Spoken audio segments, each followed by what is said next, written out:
Ici à l'UNESCO, en marge de cette belle Université de la Terre, cette 6e édition de l'Université de la Terre. Nous sommes le samedi 5 décembre 2015 et j'ai le plaisir d'être avec Hugues Sébilly. Bonjour Monsieur Sébilly. Bonjour. Vous êtes président de la Fondation Crédit Coopératif. Juste un mot sur la Fondation, rappelez-nous le rôle de la Fondation.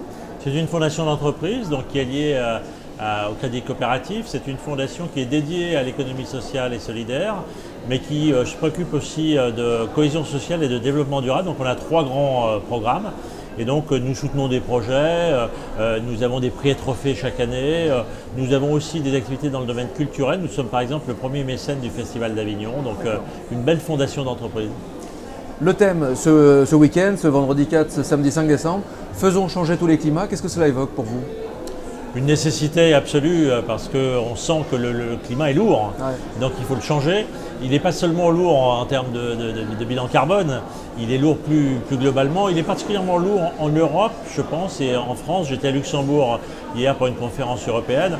Donc changer le climat, c'est l'alléger déjà, c'est le rendre plus confiant dans l'avenir. Mais c'est notamment créer un optimisme du fait qu'on va pouvoir trouver les solutions qui soient plus forts, et naturellement à commencer par le problème de la COP21, c'est-à-dire de faire en sorte que notre planète soit là pour nos arrière-petits-enfants. Vous sortez d'un débat qui s'appelle « Entreprendre autrement pour transformer la société », le nouveau pouvoir des entrepreneurs sociaux. C'est quoi vraiment entreprendre autrement? Entreprendre autrement, c'est avoir un projet.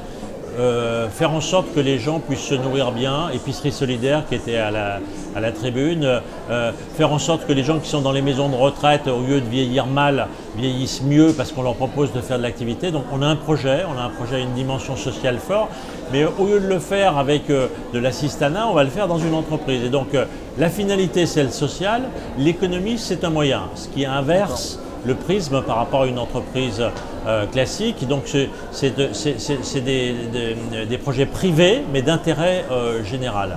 Et ça se développe rapidement parce que finalement il y a beaucoup de gens qui ont envie d'avoir la liberté qu'on trouve dans le privé quand on est entrepreneur, et en même temps d'avoir du sens, de faire que ce qu'on fait soit utile socialement. Et donc il y a beaucoup d'intérêt de la part des jeunes en particulier pour entreprendre autrement. Est-ce que le droit, le code du travail par exemple, pour le citer que lui bien sûr, encourage suffisamment ou stimule suffisamment? Parce qu'il faut quand même être assez créatif pour entreprendre différemment. Tout à fait. On a une loi qui a été votée en juillet 2014 sur l'économie sociale et solidaire qui crée un cadre favorable à ce type d'entreprise, donc c'est bénéfique.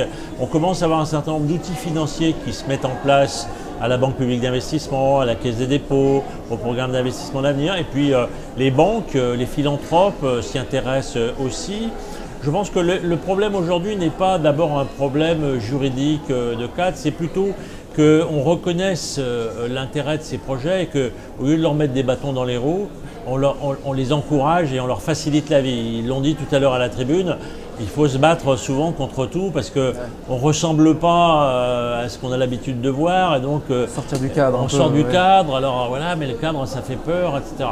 Et donc c'est surtout ça qu'il faudrait changer, et c'est une nécessité, et il faut aller vite parce qu'encore une fois on est dans un pays où les problèmes sociaux sont hélas conséquents.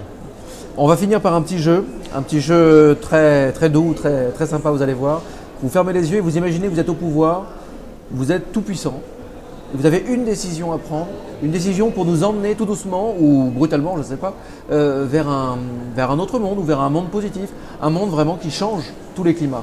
Ce serait quoi comme décision que vous prendriez? La question est douce, mais elle n'est pas facile.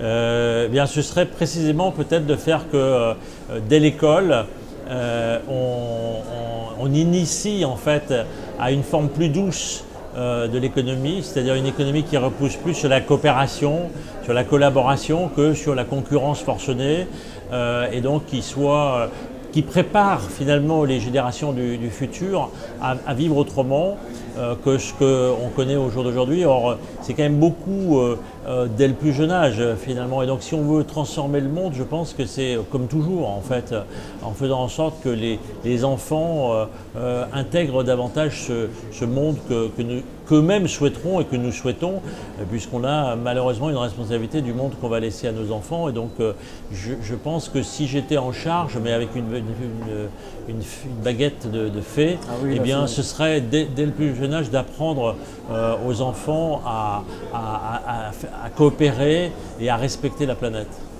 Merci beaucoup, Hugues Tibi. Merci.